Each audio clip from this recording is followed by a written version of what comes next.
pinnan päässä toisesta erävoitosta Venäjää vastaan. Ja Matti Oivanen on se mies, joka kävelee tuonne aloittajan paikalle. Saman tien vaihdetaan hakkuriksi Matti Hietanen. Mikko tulee penkille. Tuoretta voimaa. Hietaselle rakennetaan nyt tässä myöskin näytön paikkaa. Erä on katkolla ja Venäjän valmentaja Vladimir Alekno paljon puhuvan näköisenä tuolla Venäjän penkin ääressä, kun Matti Oivasen aloitus ratkaisee.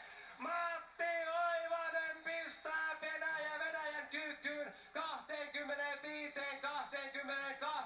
Ei ehdi venäläiset edes reagoida tuohon tilanteeseen. Siellä on Beretsko kentälle vedetty tuore mies, täysin voimaton, eikä pysty apuja tarjoilemaan Verbov nostajana. Ei hänkään. Suomi voittaa ottelun toisenkin erän ja samoin lukemin kuin ensimmäisen